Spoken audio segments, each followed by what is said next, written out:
The Senate Judiciary Showdown. The hearing room of the Senate Judiciary Committee had fallen into a rare, uneasy silence. For a moment, the constant hum of shuffling papers and muted conversations vanished.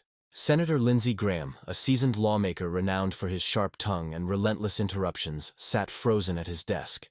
His hand, which had been gesturing animatedly just moments earlier, hovered in midair as his expression hardened into disbelief. Across from him, Congresswoman Jasmine Crockett stood calm and poised, her composure unshaken. The soft rustle of her papers was the only sound in the chamber. Before her lay a thick binder open to a page clearly marked in yellow, a transcript of Graham's own words from a 2018 Senate hearing, now projected on screens for the entire room to see. Her tone was even, deliberate, but carried a sharp undercurrent of authority. "Senator Graham," Crockett began, "I've tolerated 5 interruptions during my statement today. Each time, you've suggested that my interpretation of congressional procedure is mistaken. However, this document records your testimony from 2018, where you argued for the very reforms I'm proposing now, word for word. The only difference is which party held the White House." She glanced toward the chairman, then back at Graham. "I respectfully request to complete my testimony without further interruption." For a long, suspended moment no one spoke. The senators, staffers, and onlookers all turned to watch Graham, who was uncharacteristically silent. His usual quick retorts, honed over decades of political combat, seemed to have deserted him. Finally, Chairman Dick Durbin leaned forward, his voice carrying across the room. "The gentlewoman may proceed, without interruption." The cameras caught it all. The stillness, the tension, the subtle shift of power, the calm precision of Jasmine Crockett. Before we explore this remarkable exchange further, don't forget to like this video and subscribe for more exclusive coverage of defining moments in modern American politics. Jasmine Crockett had built her congressional reputation not on theatrics, but on discipline, depth, and preparation. Before representing Texas's 30th congressional district, she had carved out a formidable career as a civil rights attorney, gaining a reputation for keeping her cool in even the most heated trials. Years of courtroom experience had taught her not just how to argue, but how to anticipate. At 43, she represented a new generation of lawmakers who treated congressional oversight like legal proceedings, evidence-based, methodical, and precise. Her colleagues often marveled at her ability to recall detailed precedents from memory, a skill honed through countless hours in courtrooms where a single overlooked statute could change a verdict. Senator Lindsey Graham, by contrast, was the embodiment of Washington's seniority. Elected to the House in 1995 and to the Senate in 2003, the 68-year-old South Carolinian had been at the center of nearly every major political battle of the past 2 decades. From Supreme Court confirmations to presidential impeachments, known for his courtroom-like questioning style, Graham could pivot from charm to confrontation in an instant. His reputation as one of the Senate's fiercest debaters made him both respected and feared in hearings like this one. The political powder keg. The hearing that brought them face to face was no routine session. It was a joint Senate-House Judiciary Committee review of proposed changes to federal judicial nomination procedures, a topic fraught with constitutional tension and political consequence. The stakes were enormous. With a presidential election looming and the Senate narrowly divided, the balance of judicial appointments could shape American law for a generation. Graham had positioned himself as a staunch defender of existing rules that granted senators significant control over confirmations. Crockett's testimony, by contrast, argued for reforms that would streamline the process and improve judicial diversity, a direct challenge to that entrenched power. Crockett knew the risks. In the weeks leading up to her appearance, she had meticulously studied the historical stances of every committee member, particularly Graham's. Her team uncovered a 2018 transcript where he had passionately endorsed the very same procedural updates he now opposed, a reversal that neatly coincided with his party's change in political fortunes. She highlighted those sections in neon ink, neatly organized in a binder labeled by Senator. It was a quiet act of preparation that would soon become the centerpiece of one of the most memorable confrontations in congressional history. Graham, meanwhile, arrived ready for battle. Having read Crockett's prepared testimony in advance, he marked several passages where he intended to challenge her expertise and assert the Senate's supremacy. He came prepared to dominate the conversation. What he didn't anticipate was meeting an opponent whose preparation matched his aggression measure for measure. The clash begins. The hearing room gleamed under the television lights, its polished mahogany walls reflecting the gravity of the moment. Chairman Durbin struck his gavel. This hearing will come to order. Today we consider proposed modifications to the federal judicial nomination process. Our first witness is Congresswoman Jasmine Crockett of Texas, representing the House Judiciary Committee. Crockett walked to the witness table, her movements measured and deliberate. She adjusted the microphone, organized her notes, and began. Thank you, Mr. Chairman, Ranking Member, and distinguished members of the committee. I appreciate the opportunity to discuss these procedural reforms, which bear directly on the diversity, efficiency, and fairness of our federal judiciary. Her voice carried easily through the chamber as she cited data, showing growing disparities in judicial appointments and the crippling backlog caused by delayed confirmations. The average time for judicial confirmation has increased from 28 days in the 1980s to more than 250 days today, she said, flipping a chart toward the senators. The reforms proposed in House Resolution 4092 establish reasonable timelines for hearings and votes, without infringing on the Senate's constitutional role. Senator Graham looked up from his papers, his tone curt. Congresswoman, he interrupted, with all due respect, the House doesn't make the rules for the Senate. Your proposal fundamentally misunderstands that separation, Durbin interjected immediately. Senator Graham, please allow the witness to complete her statement before questioning. Graham leaned back, clearly irritated, but gestured for her to continue. Crockett nodded politely and resumed. The proposal preserves the Senate's advice and consent authority. It merely ensures nominees are considered within a defined period, preventing indefinite delays that serve as silent vetoes. Graham cut in again. That's exactly the problem. Those so-called timelines pressure the Senate to rubber-stamp nominees without sufficient vetting.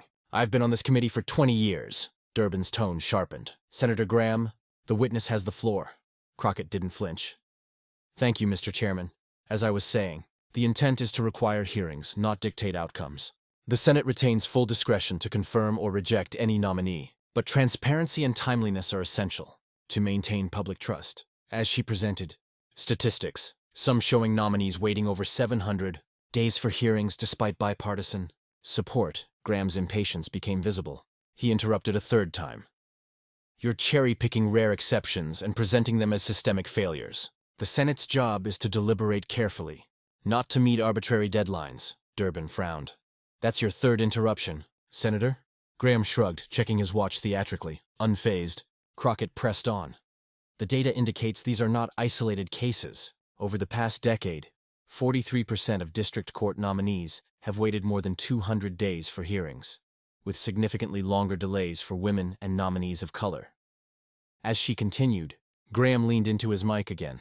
Those numbers lack context, he said flatly. Different nominees require different levels of scrutiny. When I worked with President Obama, Senator Graham, Durbin cut in. Now visibly exasperated, Graham threw up his hands, but stayed quiet. For the moment, Crockett moved forward smoothly. The proposed framework allows 120 days for a hearing and 180 days for a floor vote.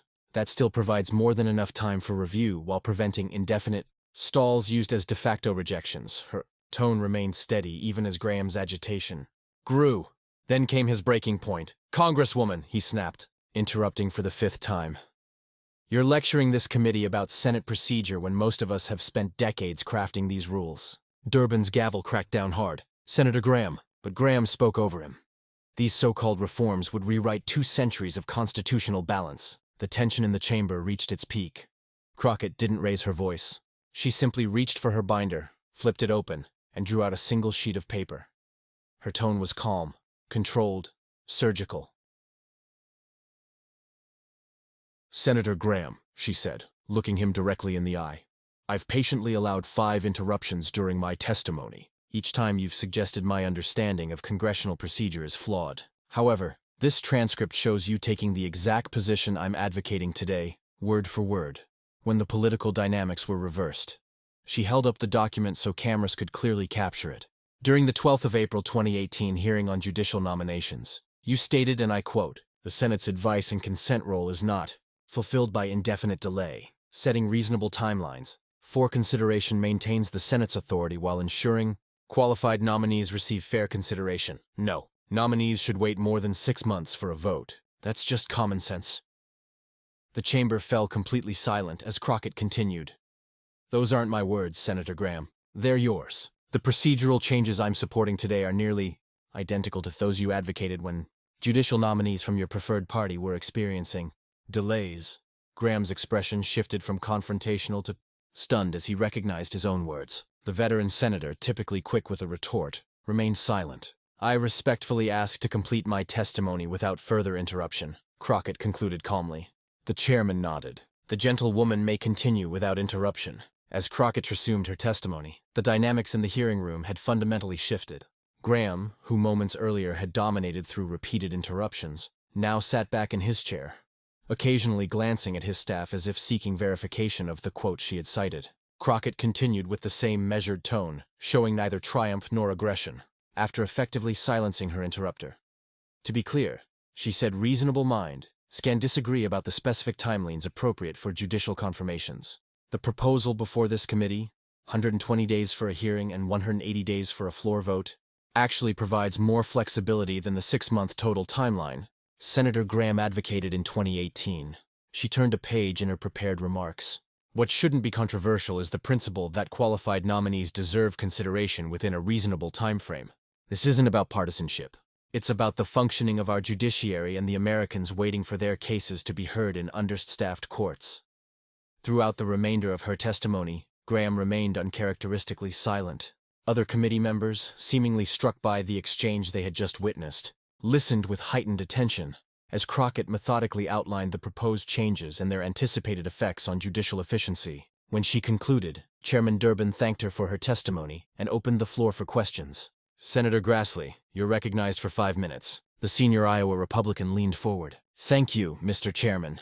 Congresswoman Crockett, while I may not agree with all aspects of your proposal, I appreciate your thorough presentation. Instead of focusing on past disagreements, I'd like to explore potential compromise positions." This unexpectedly constructive tone from a senior Republican signaled a departure from the confrontational approach Graham had initiated. Several subsequent questioners from both parties similarly engaged with the substance of Crockett's testimony, rather than challenging her authority to present it. When Graham's turn for questions finally arrived, observers anticipated a potential recovery attempt or confrontational response. Instead, the senator adopted a notably different approach. "Congresswoman Crockett," he began, his tone more measured than before, "you've clearly done your homework on the history of this issue. While I maintain that different political contexts require different considerations, I believe we share the goal of a functioning judiciary." He paused before continuing. "The quote you referenced from 2018 reflected my frustration with specific circumstances at that time. Today's circumstances are different, but perhaps there's room for finding common ground on some procedural guardrails, provided they maintain the Senate's substantive authority." This partial concession, as close to an apology as congressional decorum typically allows, represented a remarkable shift from his earlier posture. By acknowledging the legitimacy of her preparation and opening the door to potential compromise, Graham had effectively conceded the exchange. Crockett responded with equal professionalism, neither dwelling on her earlier point nor taking a victory lap. "Thank you, Senator Graham. I appreciate that acknowledgement. I agree that maintaining the Senate's substantive authority is essential, which is why the proposal focuses on process rather than outcomes. I would welcome the opportunity to work with your office on language that addresses your concerns while still ensuring timely consideration." This exchange, substantive and respectful despite following their earlier tecto-confrontation, demonstrated Crockett's ultimate objective wasn't embarrassing Graham, but advancing institutional reform. Her willingness to engage constructively after effectively countering his interruptions reflected a strategic approach to advocacy focused on outcomes rather than personal vindication. As the hearing continued, several observers noted the shift in tone that had followed Crockett's decisive response to Graham's interruptions. Rather than escalating into the kind of partisan bickering that often characterizes congressional hearings, the discussion had become notably more substantive and solution-oriented. By the hearing's conclusion, Chairman Durbin noted, "Today's discussion has been unusually productive. I want to thank our witnesses, particularly Congresswoman Crockett, whose testimony helped focus our attention on the substantive issues rather than procedural disagreements."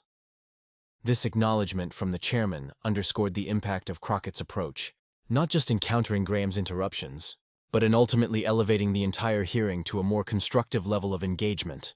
What had begun as an attempt to dismiss her expertise through repeated interruptions had instead showcased her exceptional preparation and poise, transforming a potentially contentious hearing into a model for how substantive policy disagreements could be addressed in congressional settings. As Congresswoman Crockett departed the Senate Judiciary Committee hearing room, the impact of her exchange with Senator Graham was already reverberating beyond the immediate proceedings. Congressional staffers could be seen huddled in the hallway, discussing what many were describing as a textbook example of effective congressional testimony. By that evening, clips of the exchange had begun circulating widely on social media and cable news programs. Political analysts from across the spectrum noted the effectiveness of Crockett's approach, particularly her decision to respond to repeated interruptions, not with matching combativeness, but with documented evidence of inconsistency. What made today's exchange remarkable wasn't just that Congresswoman Crockett stood her ground, observed a veteran CNN political analyst. It was her methodology responding to interruptions by citing the interrupter's own words rather than escalating the confrontation. That approach is virtually impossible to counter effectively. Major newspapers the following morning featured headlines highlighting the exchange. Crockett silences Graham with his own words. Washington Post and House members' preparation turns tables in Senate hearing. New York Times. Several outlets published side-by-side comparisons of Graham's statements from 2018 and his current position, noting the apparent reversal based on which party controlled the White House. For Crockett, the aftermath brought significant professional recognition. Congressional colleagues from both chambers reached out to express admiration for her handling of the situation. A senior House Democrat told reporters, Congresswoman Crockett demonstrated what effective oversight testimony should look like: thorough preparation, composure under pressure, and the ability to redirect confrontation towards substantive discussion. More surprisingly, several Republican representatives privately communicated their respect for her approach. One conservative congressman speaking on condition of anonymity told a Capitol Hill reporter, "I may disagree with her policy positions, but that kind of preparation and professionalism commands respect across the aisle." She didn't try to embarrass Graham. She used his interruption as an opportunity to focus on substance, beyond the immediate political reaction. Crockett's handling of the situation began informing congressional training sessions. Within weeks, the Congressional Research Service had incorporated clips of the exchange into their orientation materials for new members, highlighting effective strategies for maintaining control during confrontational hearings.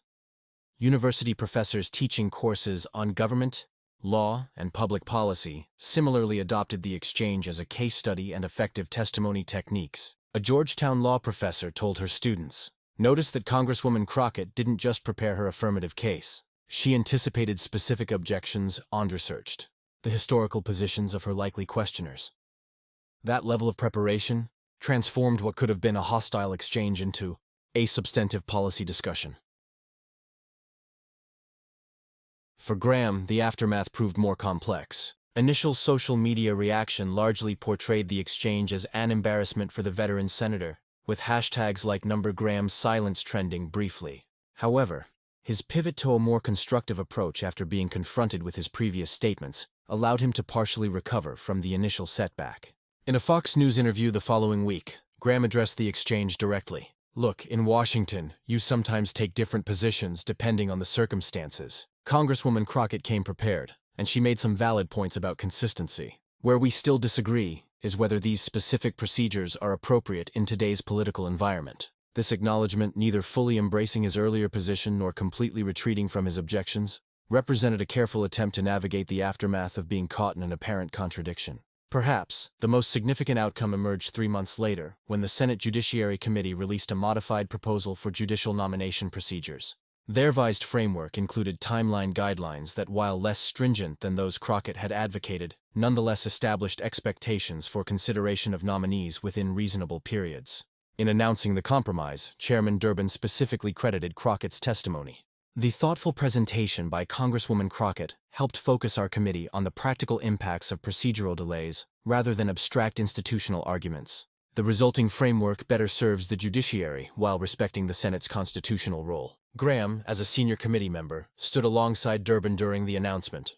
When asked about his earlier objections, he responded, "The compromises in this framework address my primary concerns, while acknowledging legitimate issues about unnecessary delays. Sometimes it takes a forceful advocate from the other chamber to help us find middle ground." This public acknowledgement, represented remarkable growth from his initial dismissive interruptions during Crockett's testimony. While clearly not a full adoption of her position, it demonstrated how her effective advocacy had shifted the conversation from confrontation to compromise. For everyday Americans watching government proceedings, Crockett's approach offered something increasingly rare in political discourse, an example of how preparation and evidence can sometimes overcome partisan entrenchment. Comment sections across news platforms reflected this sentiment, with one particularly shared observation noting, "I don't care which side you're on. Watching someone respond to interruptions with facts, rather than just trying to talk louder, is refreshing." The legacy of the exchange extended beyond the specific judicial nomination procedures at issue. It demonstrated a model for effective advocacy in polarized political environments. Thorough research, calm delivery, strategic use of inconsistencies, and willingness to engage constructively even after effectively countering an opponent. As future congressional hearings faced similarly contentious issues, the Crockett method became a reference point for members preparing for testimony. A reminder that sometimes the most effective response to interruption isn't matching intensity, but presenting incontrovertible evidence that refocuses discussion on substance rather than process. This approach, substantive preparation over performative confrontation, represented exactly the kind of professionalism that many Americans hope to see more often in their governing institutions. In that sense, the legacy of the exchange wasn't just about who won a particular moment, but about demonstrating a path toward more productive political discourse, even in highly charged partisan environments. If you found value in this analysis of effective congressional testimony, please like this video, subscribe to our channel, and share your thoughts in the comments below. For more coverage of pivotal moments in American politics, check out our other videos examining how preparation and evidence can transform political discourse.